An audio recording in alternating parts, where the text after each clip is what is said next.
네, 10월 14일 리플릭스 코인 라디오 시작해 보도록 하겠습니다. 자, 최근에 리플의 이 주요한 주제는 이 두 가지일 거예요. 첫 번째가 소송이고요. 두 번째는 CBDC가 결국 리플이 되느냐 안 되느냐 뭐 이런 얘기를 하는 건데 한번 낱낱이 파헤쳐 보도록 하겠습니다. 자, 리플 소송 일정부터 먼저 정리를 해드리면 이제 다가오는 날에 10월 18일 날 9월 19일자의 판결 내용에 대해서 동의 및 반대 자료를 제출하는 그 기간이 있고 여러 가지 일정이 있는데요. 어쨌든 주요 일정을 좀 확인을 해보니까 우리는 12월 달에 2020년 12월 달에 고소를 한 뒤로 거의 한 2년 정도를 지금 소송을 하고 있다는 상황이고요. 그러면서 9월 달에 리플이 SEC와 리플의 약식 판결을 요청을 했는데 문서가 연방법원 데이터베이스에 게시가 됐다라는 거죠. 근데 그러면서 여기서 갈링하우스 CEO가 하는 말이 뭐냐면 증권거래위 SEC와 소송에서 승리를 확신한다. 그리고 합의할 계획이 없다. 이거 흔히 어떤 워딩이에요? 거의 뭐 피해자가 저는 선처 안 해줄 건데요. 이런 정도의 워딩이라는 거예요. 너무나도 확신에 찬 말투로 인터뷰를 했다라는 거. 그러면서 증권거래위와 리플의 소송은 증거가 이미 충분하기 때문에 정식 재판 회부 없이 판결에 나올 거다. 그러면서 이번 소송은 리플뿐만 아니라 가상자산 업계 전체의 중요한 문제고 합의 없이 판결 나올 가능성이 높은데 여기서 나오는 판례를 기준으로 다른 업체들도 규제를 받을 수 있기 때문에 우리는 절대 합의하지 않고 어떻게든 승소하겠다. 근데 이 승리를 확신한다. 라는 개념이 되고 있다는 거죠. 그래서 소송은 전혀 문제가 없다. 저는 SEC가 왜 소송했는지도 모르겠어요. 그렇다는 건 얘네들도 짜여진 각본 안에 있을 수 있다는 생각을 해야겠죠. 왜냐하면 2017년에 이미 이더리움은 증권이 아니다라는 거를 SEC에서 말을 했는데 그러고 소송을 갑자기 걸더니 클레이튼 의장이 나갔다라는 거예요. 그쵸? 그러면서 이제 지금 후임 의장이 이렇게 하고 있는 상황이긴 한데요. 문제는 뭐냐면 이더리움이 증권이면 리플도 증권인데 이더리움이 증권이 아니면 리플도 증권이 아닌 상황이 된 거예요. 사실은 서로가 유틸리티 토큰이기 때문에. 그래서 이런 부분이 된다라는 거. 근데 그러면서 그레이스케일은 또 어떻게 하고 있냐면 미국 SEC 상대로 소송전을 본격화했다라고 합니다. 그러면서 현물 ETF 전환을 안 해주는 거를 너무 짜증이 나서 우리는 차별한다고 생각을 하고 소송을 할 거다. 이렇게 되는 거예요.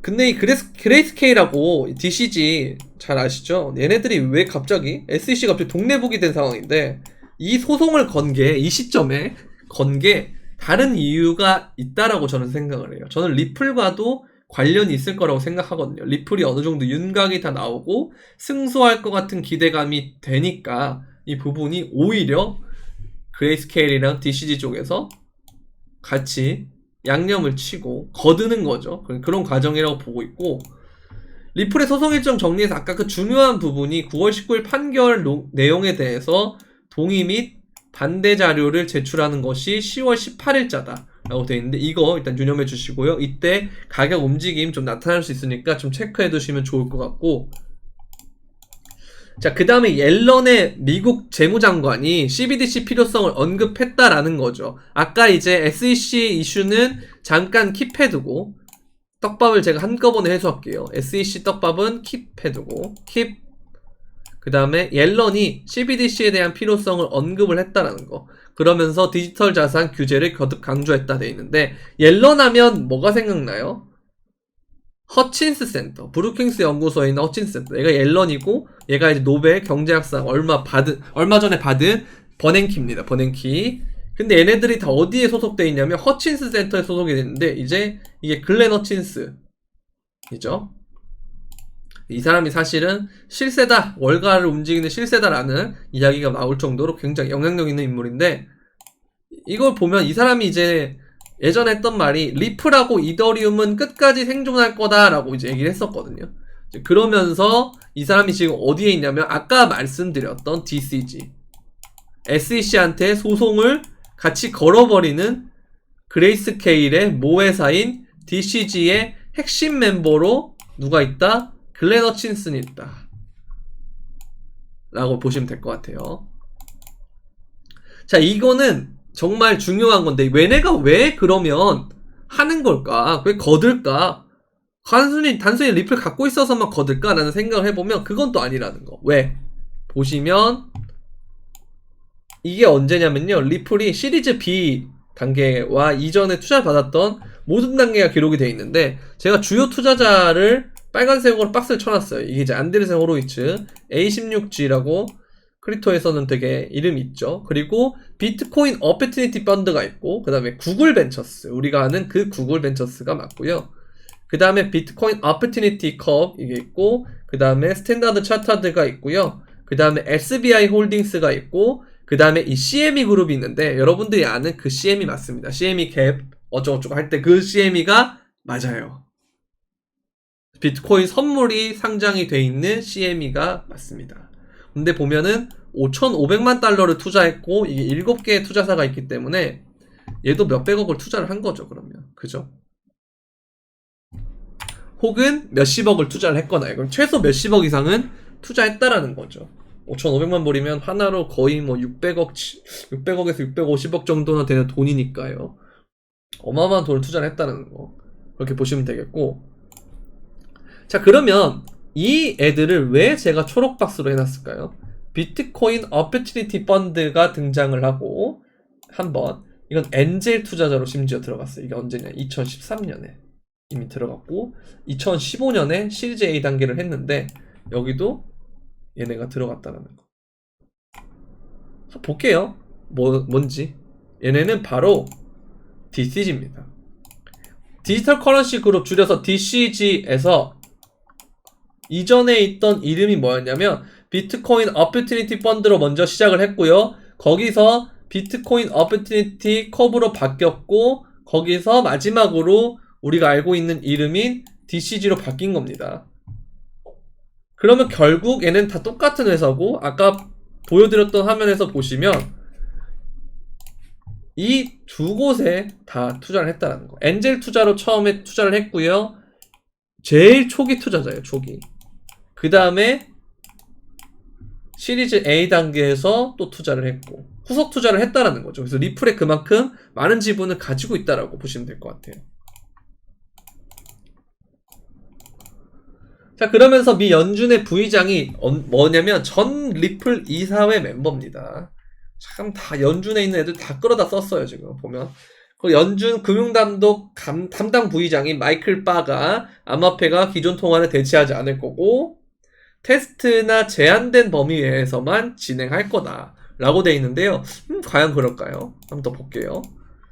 자, 또 한 번 얘기를 합니다. 은행의 암호화폐 비즈니스 규제 지침을 추가 가능성한다는 게 가능성이 있다. 전통은행이 암호화폐뿐만 아니고 분산원장 기술 사용을 늘리고 있어서 이거는 규제가 필요해. 이거는 규제가 필요한데 은행이 서비스 및 상품 제공을 방해하려는 의도는 아니야 라고 돼 있어요. 그러면서 BNI 멜론, 이것도 말씀드렸죠. 기관 투자자 대상 암호화폐 커스터디 서비스를 시작했다.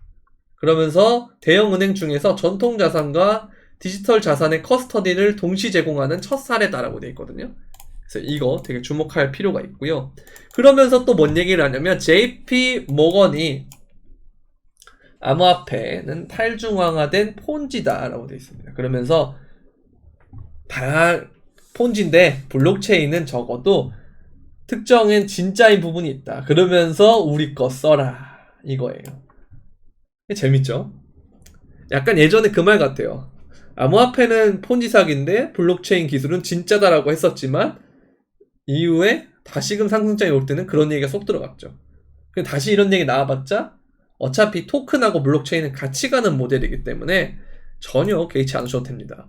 근데 이 JP모건의 도매결제 관련 서비스 오닉스 플랫폼, 이게 어디랑 또 관련돼 있냐면요, 제가 영상에 지난번에 올려드렸는데 10월 4일에 영상 리플이 떡상할 수밖에 없는 이유 3탄, 여기서 9일 전에 올렸던 영상 우측 상단에 영상 링크 올려드릴 테니까요, 지난 영상 먼저 시청하시고 오는 것도 좋을 것 같아요. 세계경제포럼에서 CBDC에 관한 리포트를 발간합니다. 거기에 어떤 내용이 있었냐면 은행 간 또는 은행 내 결제를 위한 설계를 뭐다?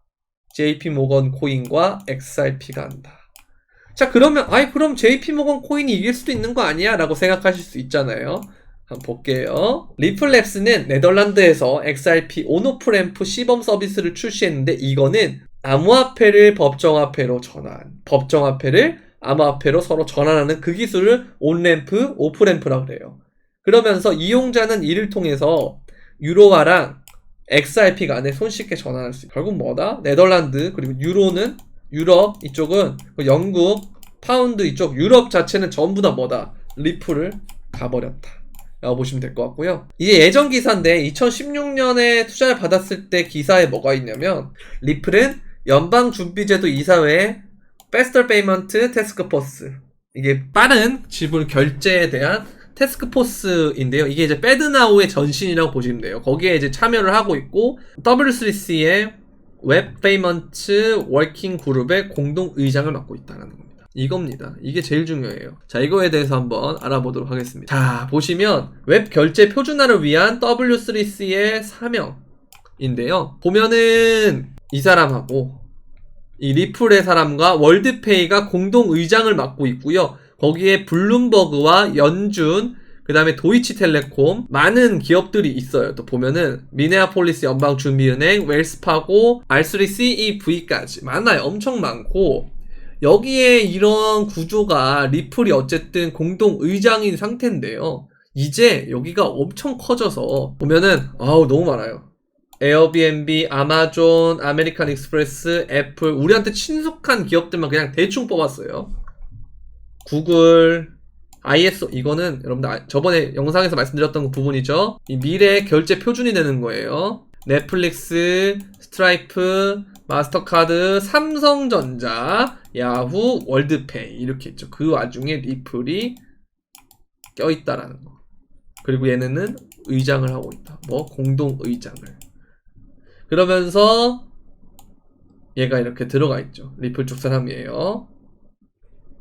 이렇게 보시면 될 것 같은데, 이게 왜 중요하냐면 이 W3C를 잘 보세요. 얘네가 뭐 하는 데냐면 이겁니다. 이게 W3예요. 그리고 다른 말로 하면 뭐냐면 WWW, 여러분들이 아시는 그 WWW 할 때 그 WWW입니다. 그 다음에 얘는 뭐야? 벤 버냉키, 얘가 이제 아까 옐런하고 같이 있던 전 연준 의장. 이 사람이 양적 완화를 처음 시작했던 사람이에요. 버냉키가 2006년부터 2014년까지 있었죠. 그래서 금융위기 이후에 양적 완화를 시도했던 사람, 초입을 끊었던 사람이 버냉키다라는 거죠. 근데 이 사람이 이제 이 무대가 어디냐면, 이건 리플의 스웰이라고 하는 엄청난 큰 행사, 연례 행사죠. 1년마다 한 번씩 하는 큰 행사인데, 여기에 이제 얘네가 왔었다라는 거. 자, 보시면 여기에 이제 이사예요. 이사고, 이런 사람이 어쨌든 리플을 하겠다. 리플 스웰에 와 있고, 버냉키랑 같이 스웰에 왔었죠. 그러면서 결제를 통합하는 거예요. 이 WC 모델이 뭐냐면, 인터넷에서 결제 시스템을 혁신을 해가지고 모든 인터넷 브라우저에 호환될 수 있는 부분을 만들어내자, 이런 거거든요. 그러니까 암호화폐 쪽이 특화가 돼 있다는 거죠. 거기에 보면 이제 여기 펀디엑스도 들어가 있어요. 보면 여기에 그래서 여기서 조금 약간 이런 생각이 좀 들지만, 어쨌든 다른 기업들이 워낙 쨍쨍하니까 엄청나게 성장을 했죠. 거기에 메타도 있네요. 메타. 그쵸?